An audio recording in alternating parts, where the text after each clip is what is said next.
All right, let's dive in. Today we're going to get into credit cards. Oh, yeah. We're dissecting this podcast episode called "The Shocking Truth About Credit Cards: What They Don't Want You to Know." I mean, we all know that credit cards can be really useful, Right. but they can also be kind of tricky to navigate. Yeah. So our mission today is to, unearth some of the secrets hmm so we can not just survive, but really thrive. Right. I think people don't realize how much psychology goes into, like, how we use credit cards. Oh, interesting. Like, the companies are really good at making us want to spend money without even realizing it. Whoa. Okay. Give me an example. What are they doing? Well, just like the physical cards, all those, like, sleek metallic cards. Yeah, yeah. They're designed to make you feel like you're holding something valuable. Yeah. It's almost like a status symbol, Right. that just makes us want to subconsciously spend more. Yeah. It's like you feel like, oh, I deserve this. Exactly, yeah. Yeah. And then there's the way they present, like, the minimum payments. Yeah. It makes it seem like you're barely spending any money. Right. Right. But in reality, you're racking up, like, huge interest charges over time. It's like they're like using some Jedi mind trick to make us think that we're spending less than we are. Yeah, it's very subtle. Yeah. How do we fight back? How do we develop a more critical eye? Well, I think one way is to just understand, like, how these companies are making a profit. Okay. That podcast we're looking at, they made this really interesting point Yeah. that credit card companies, they love it when people only make the minimum payment Right. because it keeps you in debt longer, which means more profit for them. Oh, man. So they're banking on us falling for that minimum payment trap. Yeah. Okay. So beyond just knowing how they're doing it, Mm-hmm. like what can we actually do to avoid it? Well, I think it comes down to changing our mindset. Okay. Instead of thinking of a credit card as free money, think of it as a short-term, high-interest loan. Oh. And that will help you make smarter decisions about your spending. So recognizing that every swipe comes with a price tag, Exactly. even if you don't see it right away. Yeah. Okay, so what other like concrete steps can we take to make sure that we're using these cards Mm-hmm. to our advantage and not the other way around? I think one of the biggest ones is just to make a budget and actually stick to it. A budget. Okay, yeah. So that sounds so basic, Yeah. but it's the foundation. Yeah. A budget doesn't have to be this strict, restrictive thing. Right. It's more about having a plan, a roadmap for your money. Okay. Okay. So with all the budgeting methods out there, like where do we even start? Well, that's the thing. There is no right or wrong answer. Right. Some people love that 30-30-20 rule. Others love the envelope system. Right. There's tons of apps now, too, that you can use to automate it. Right. It really just depends on your personality and your lifestyle. Okay. So find something that'll work for you. Yeah, exactly. Like no point in doing a budget if you're not going to stick with it. Exactly. The best budget is the one that works for you. Right. And once you have that in place, Yeah. you can start to think about, okay, where does my credit card fit into this? Right. So it's not about getting rid of credit cards altogether. It's about Right. using them intentionally Right. Strategically. as part of your budget. Mm-hmm. Now, let's talk about those rewards programs. Oh, yeah. They always sound so enticing. Oh, yeah. Cashback and travel miles and all that stuff. Yeah, but we really need to understand how they actually work. Yeah, because I always feel like there's got to be a catch, right? You're right to be skeptical, Okay. because remember, those rewards programs, they're designed to make you spend more money. Right. The more you use your card, Yeah. the more the credit card company makes. Right. So those rewards are just a way to keep you hooked. Okay, so it's not just free money falling from the sky. No. What should we be looking for to make sure we're not getting tricked? Well, think about your spending habits. Do the rewards actually align with, like, where you spend your money anyway? Okay. Like, if you spend a lot on groceries, get a card that gives you bonus cash back for groceries. Okay. Yeah, that makes sense. Don't go out of your way to spend in categories Yeah. just to chase rewards, Yeah, because it goes against your budget. Exactly. Like, oh, you think you're getting a deal, but you're not really. Right, yeah. What else? What other red flags? Pay attention to the terms and conditions, Okay. Yeah. especially the fine print. Sometimes those rewards come with restrictions or they expire. Right. And watch out for annual fees, too. Yeah. Those can really eat into your rewards Right. if you're not careful. It's like they're hiding all the bad stuff in the fine print, huh? Yeah, so make sure you read it carefully, compare different cards. Right. Don't be afraid to ask questions. Right. So do your research. Yeah, Be informed. exactly. You're in control. You have the power to choose what cards you want. Right. You want cards that benefit you. Right. It all starts with knowing how the game works. Okay. So we've talked about budgeting. Right. We've talked about rewards programs. We've talked Yeah. about some of the psychology behind spending. Yeah. But there's one more piece I kind of want to get to, Okay. and that's those hidden fees. Yeah. They always get you. The fine print again. Yeah, it's so easy to just like skip over all the terms and conditions, but that's where they hide all those late fees and foreign transaction fees. Exactly. All those annual fees, yeah. That's like they're betting on us not reading it. Yeah, they are. So what are the most common ones we should be watching out for? Late fees are a big one. Oh, yeah. You know, you forget a due date. Yeah, It happens to the best of us. totally. Setting up a reminder or automating your payments can save you a lot of money in the long run. Right, because you forget once and it's like, bam, $30. Exactly. Yeah. Okay, what else? If you travel internationally, watch out for those foreign transaction fees. Oh, yeah. They can add up really quickly. Yeah, for sure. Some cards waive those fees, Oh, nice. so that's something to consider if you travel a lot. Okay, yeah, for sure. What other sneaky fees are out there? Annual fees are another one to watch out for. Yeah. I mean, some cards offer great perks, but are those perks worth the annual fee if you're not even using them? Right, so analyze your spending. See if those benefits are actually worth it for you. Yeah, absolutely. Okay, so do your research.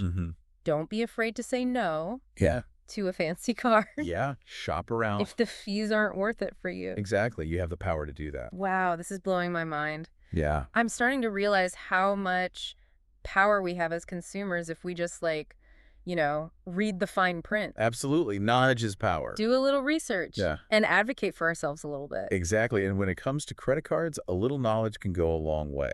I'm feeling empowered. We've covered a lot here in part 1 of our deep dive, from the psychology of how we spend money to the importance of budgeting to understanding all these fees and rewards programs and the fine print and all that stuff. It's a lot. Before we move on to part 2, I have a question for our listeners. Okay. Think about your own credit cards. Are you using them or are they using you? That's a great question. Think about your habits. Think about what you know about your cards. Think about how you're managing this piece of plastic. Absolutely. It can be so powerful. Very powerful. We'll dive deeper into these questions in part 2. Yeah. We'll explore some more advanced strategies for using those cards to your advantage. Okay, that sounds good. And really boosting your financial well-being. I'm excited. Yeah. It's interesting, right? As we go deeper with these credit cards, it's like how much psychology plays a part in, like how we spend. Yeah, it's like something's just telling you to buy. Exactly. And one of those is like what's called delayed gratification. Okay. With cash, you feel the pain of spending it like right away. Yeah. With credit cards, it's like, oh, that pain comes later. Right, when the bill comes. Exactly. Yes. So your brain's kind of tricking you into thinking it's not real money yet. Oh, so we're just living in denial. In a way, yeah. And credit card companies, they know how to exploit that. Okay, so how are they doing that? Well, think about those ads you see online. You know, they're like targeted to what you were just looking at. Yeah. Or those limited time offers, you know, that make you feel like you got to buy it right now. Yeah, like you're going to miss out. Exactly. That FOMO, right? Yeah. There's this whole like reward pathway in your brain. Yeah, okay. Every time you buy something, especially something you want, like your brain's releasing dopamine. Oh, wow. And it's like you get rewarded for spending. So it's like the rewards programs are kind of like tapping into that. Right. Like points and miles are like little dopamine hits. Exactly. Marketers know this. Yeah. It's pretty smart, but also kind of manipulative. Yeah, for sure. So knowing all that, how do we fight back against it? How do we become more mindful? Well, I think one way is to be aware of your spending triggers. Oh, okay. Like what situations or emotions make you spend more? Okay. Is it stress, boredom, social pressure? I know for me, when I'm down or I'm stressed, I just shop. Yeah, that's a really common one. That's like retail therapy. Right. So once you know what those triggers are, Yeah. you can start to like find other ways to deal with them. Okay. Instead of shopping, maybe go for a walk or call a friend. Right. So find healthier ways to deal with your emotions. Exactly. And I think it's really helpful to like create visual reminders of your financial goals. Okay. Like a picture of the vacation you're saving up for, or like a chart of your debt payoff progress. Okay. Take it somewhere you can see it, like on your fridge, on your phone. So it's like your little cheerleader. Yeah. Keeping you motivated. Exactly. And there's this powerful technique Yeah. called implementation intention, Okay. where you basically plan ahead of time Okay. how you're going to handle like those tempting situations. Oh, okay. So give me an example. So let's say you're more likely to shop online when you're bored. Right. Your implementation intention could be like, okay, if I find myself online shopping, I'm going to close that window and I'm going to go for a walk. Okay. For 15 minutes. So it's like having a plan in place. Yeah. So you don't have to think about it in the moment. Exactly. You're not going to like get swept away. Right. It helps break that cycle. That's cool. I like that. All right. So mindfulness, visual reminders, Yes. implementation intentions. Those are good. Mm-hmm. But how about some practical stuff? Like how do we make a budget? Oh, budgeting. Yes. That actually works. That's essential. Yeah. It's the foundation. Yeah. And the good news is it doesn't have to be complicated. Right. There's so many methods out there. You can find one that works for you. Right. Because the best budget's the one you're going to stick with. Exactly. You got it. Yeah. Some people like that 50-30-20 method. Some people like the envelope system. Yeah. And then there's all these amazing budgeting apps Oh, yeah. that can automate it for you. Yeah. So you really just got to find what works for you. Right. Find something that makes it easy and not stressful. Exactly. Exactly. And once you have that budget, then you can actually start looking at your credit card statements. Okay. Yeah.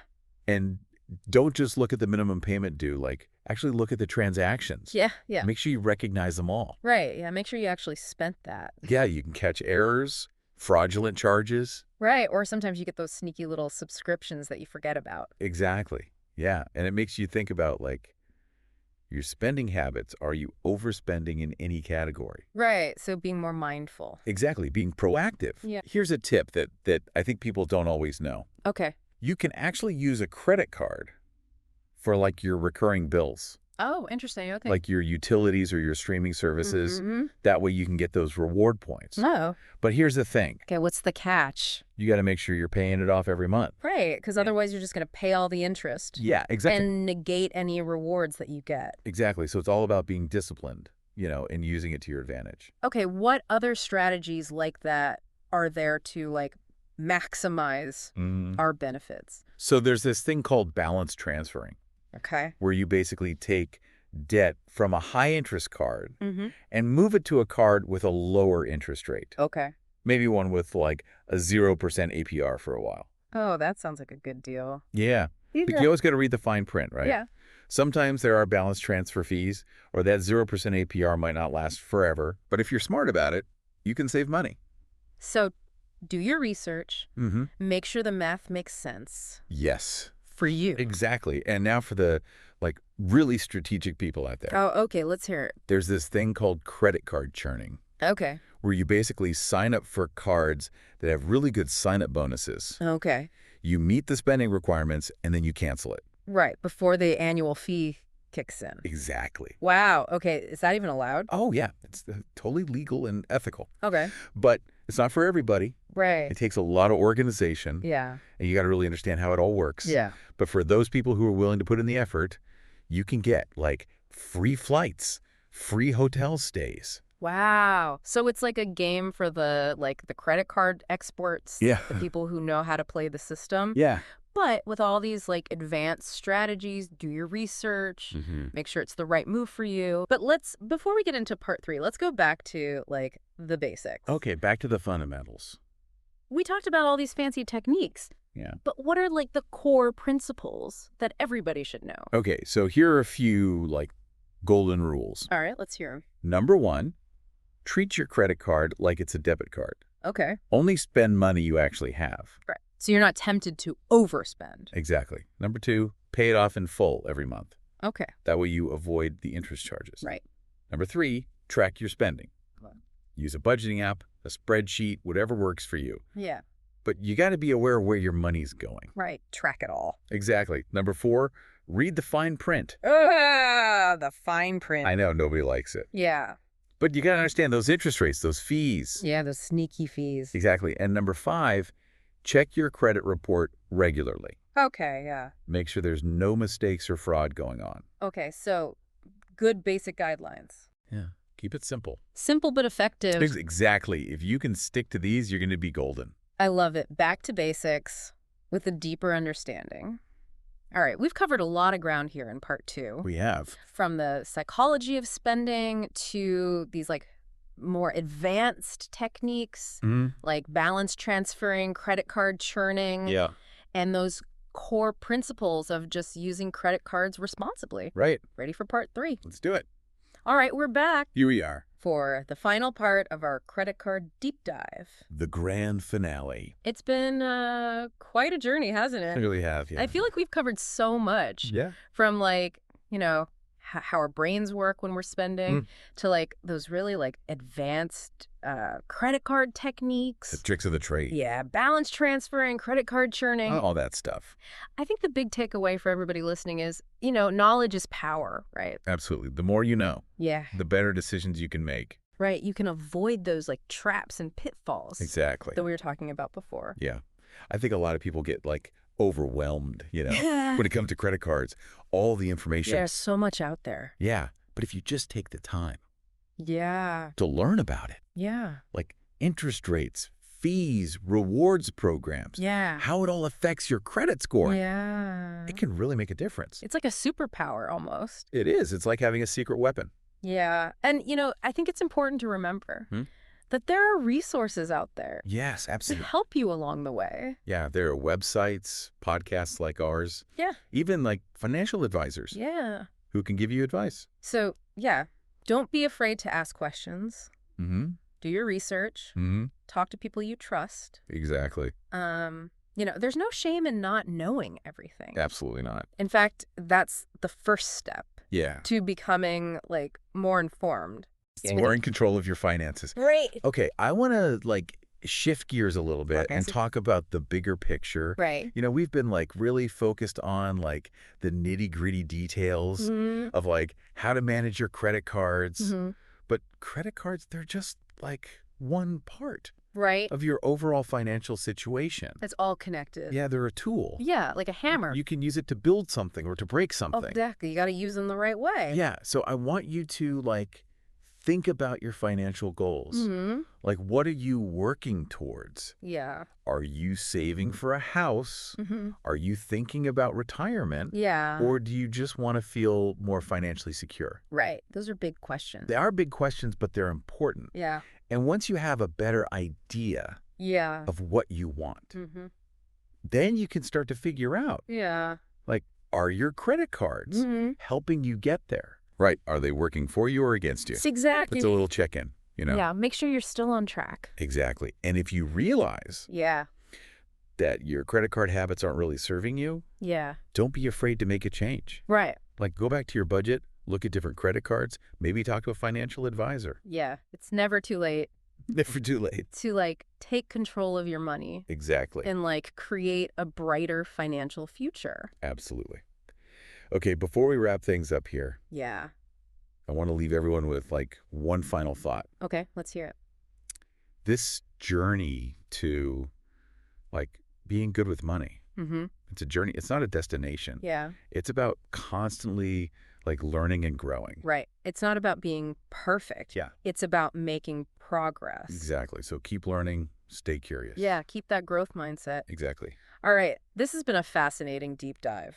It really has, yeah. I think we've given everyone a lot to think about. Lots to chew on. We covered, the psychology of spending to some of those advanced strategies and how to make sure your credit cards are supporting your goals. Absolutely. So to everyone listening, keep exploring. Yes. Keep experimenting. Yeah, Figure out what works best for you. exactly. Your journey is unique. Yeah. There's no one size fits all. Right.